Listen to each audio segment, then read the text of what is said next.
start off with 3 cups of all-purpose flour, 1 12-ounce bottle of beer of your choice. I'm using Mickey's because I think it will taste nice. I like a lighter beer, so this is what we're going to use. We're going to use a cup of crumbled cooked bacon, a cup of shredded cheddar cheese, 2 eggs lightly beaten, 1 tablespoon of baking powder, and here's our seasonings: a teaspoon each of onion powder, garlic powder, cracked black pepper, paprika, dried chives, dried parsley, and a ½ teaspoon of cayenne pepper. And we have 2 tablespoons of sugar, and I have extra bacon and cheddar cheese for the top. So the one thing that you're going to want to do before you start out is I have just a standard 9x5 bread pan. I sprayed it. Then I put a piece of parchment in here that overhangs both long sides, and I sprayed that as well.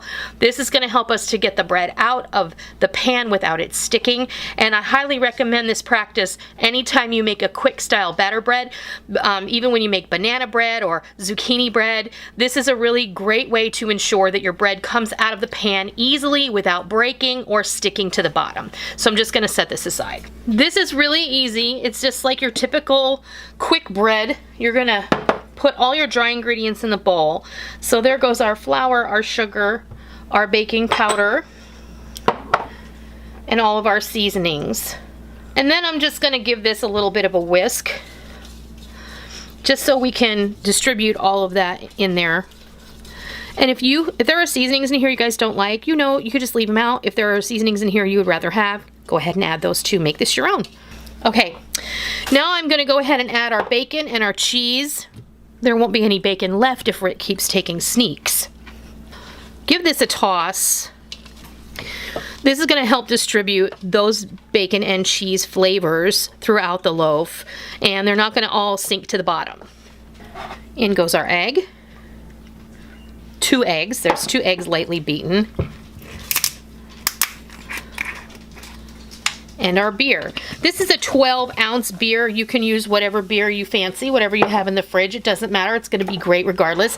If you are not a beer drinker and more of a teetotaler, no problem. I got you covered. Please use a 12-ounce can of club soda. Or you can use non-alcoholic beer. This looks delicious.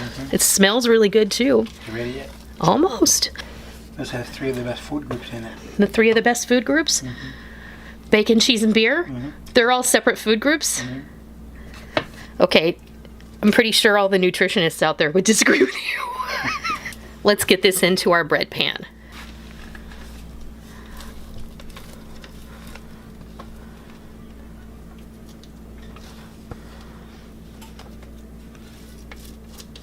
Now, we're going to go ahead and top this with a little more bacon. Make sure you put the bacon on first, okay? Because we don't want it to burn. And I'm going to tell you right now that I said there was a cup inside the bread, and then I took whatever bacon was left after I fried off a pound of bacon. Because after the bacon was fried, there was about a ½ cup of bacon nectar that had rendered, and so you don't really end up with a full pound of bacon per se. It ended up being about 1.5 cups of bacon crumbled after we were all said and done. It all went in here, except for that piece is scraggly. What would I do without my quality control inspector? All right, this is going in the oven at 375 degrees. It's going to bake for 45 to 60 minutes or until a skewer or toothpick inserted in the center comes out clean, free of any raw batter. Then you're going to remove it and we'll be back and we'll show you what it looks like. Okay, our bread has been out of the oven and cooling on the rack for about 2 hours, and now it's time to slice it. We're going to go ahead and slice it, and we're going to bring you back and we're going to show you what it looks like on the inside. I can't wait. All right, here we go. Our loaf is ready. We're gonna go ahead and slice into it. Let's see.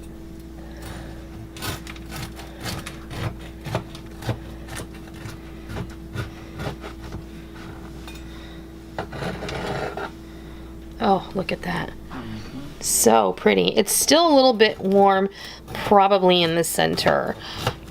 Once it's completely cooled, you can slice this into thinner slices.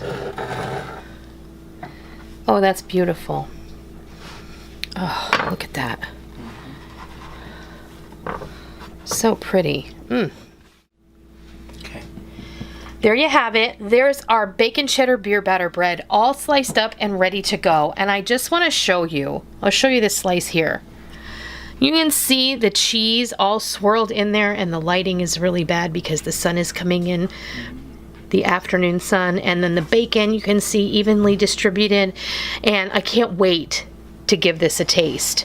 We have this piece already buttered up via Rick's request. You certainly don't have to butter it if you don't want to. Well, not only that, Irish butter. It is Irish butter. Now you tell me what you think of that.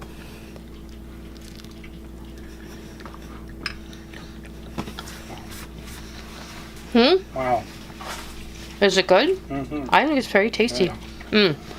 This is a very hearty bread. It's a nice, easy, quick bread that you can throw together and bake while you're making your soup or your stew. It's an excellent side to go along with any hearty meal that you're going to be serving. I think this would be great with a beef stew or barley soup. I think it would just be delicious. Or you could even serve it alongside your corned beef and cabbage. All right, we're going to get started. This is going to be kind of like a hot sweet and sour slaw. And it's what we're going to be serving next to some corned beef that I'm roasting right now in the oven. And it's really, really simple. So what we're going to do is I have a half of a large head of cabbage that I've shredded pretty fine. And I have one large sweet onion, about a cup of shredded carrots, and that is it. And what we're going to do is we're going to get in here and we're going to just mix all of this up evenly. Now we're going to make the dressing. So this is kind of like a sweet and sour Amish slaw dressing. So we're going to take a cup of sugar, a half a cup of apple cider vinegar, a half a cup of plain vegetable oil, and then we're going to season this up a bit. I have some garlic powder, about a teaspoon. I'm just going to eyeball it today. I'm going to take about a teaspoon of celery seed. That's what really gives this that Amish note along with the sweet and sour flavors. And about a teaspoon of onion powder. Then we're going to go in with some salt and pepper, also equal amounts of that. You can adjust any of these flavors any way you prefer.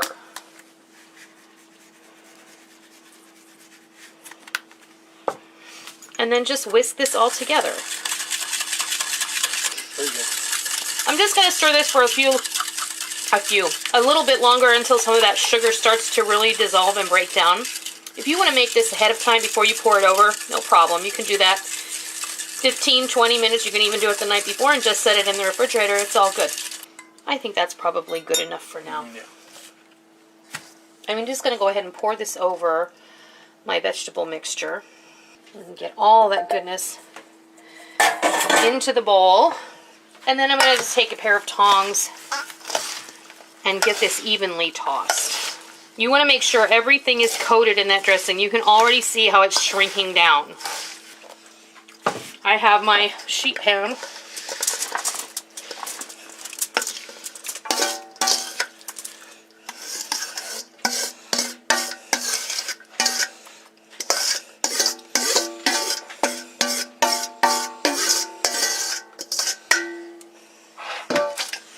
And just kind of even it all out. Now you see it's not swimming in dressing. The dressing has coated all of vegetables. And this is what it's going to cook in. So I think that you're really going to be surprised at how delicious this is next to your corned beef. It's something totally different. Now, I'm going to pop this in my oven. Right here. Now I'm going to cook that 25 to 35 minutes, and then I'll come back and I'll show you what it looks like. Alright, I'm going to bring it back. You can see that I had switched my pan to the upper shelf on our hot slaw. Now, I want you to keep an eye on it because depending on how thin you have sliced your cabbage, and you don't want this to be like soggy, you want it to be tender crisp. I like my cabbage to have a little bit of a bite to it when I serve it. So we're going to take it out of the oven right now. We're just going to let it sit out while the meat rests, and then we're going to slice it up, and we're going to serve this all together on a plate for you so you can see what it looks like, and we'll give everything a taste, and we'll give you the verdict. So we'll be back shortly. There's our warm sweet and sour cabbage slaw ready to go next to our corned beef and our baked potato. What else would you have for an Irish dinner? I don't know, maybe a couple of things, but this is what we're having. On our oven roasted glazed corned beef. This is so easy, but it's going to give you a little bit of a different result than just slow cooking it in your slow cooker or in your crock pot or in your pressure cooker. This is an option that is going to give you a different outcome. The meat's going to be succulent and moist, and it's going to have this delicious glaze on it. So what I have here is approximately a 3-pound flat cut corned beef brisket from the grocery store. I have trimmed a good portion of the fat cap off the top because mine has a little bit of a little lip of meat on the bottom that otherwise I would just flip it upside down. But today we're just going to go ahead and trim the fat cap off, and that's fine. Another thing we have is we're going to make a glaze. Very simple. I am not using the pickling spice packet that came with the corned beef. I'm using a 1/2 cup of brown sugar and a 1/2 cup of brown mustard. Mix these two together, and that's pretty much going to be our glaze. You can use whatever mustard you have on hand. So you use whatever mustard that you have available. Don't think you have to go out and buy something special if you don't have it. So all we're going to do now is pop this glaze right on the top, down the sides.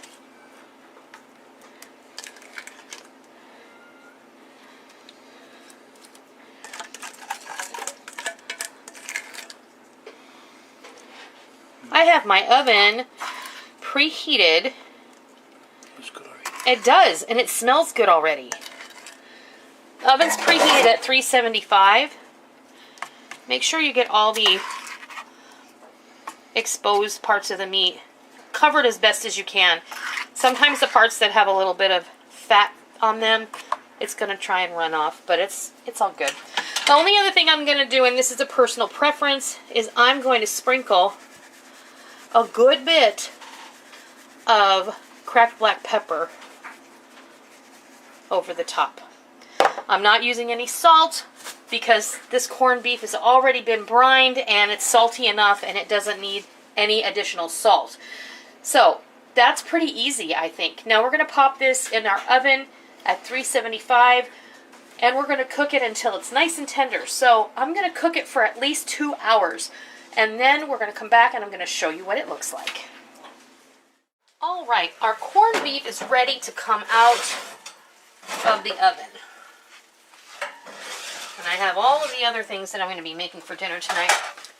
You can see that it's shrunk up considerably. Not to worry, because corned beef does that. I'm just switching my pans around right now. So what we're going to do now is we're going to let this sit for at least 20 minutes while the rest of my dinner is coming to be finished, and then we'll be back and we'll fix you a plate. Have it. There is our slow roasted brown sugar and mustard glazed corned beef. It's absolutely delicious. It's sliced like a dream. I let it sit for about 20-25 minutes before I sliced it, and it just sliced amazingly.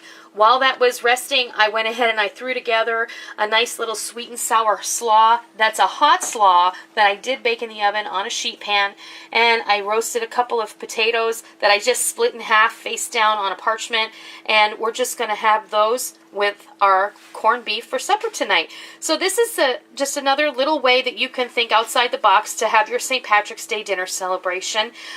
We don't really do a big deal, but it's always fun to observe it because St. Patrick's Day, you know, it's just a little bit of fun.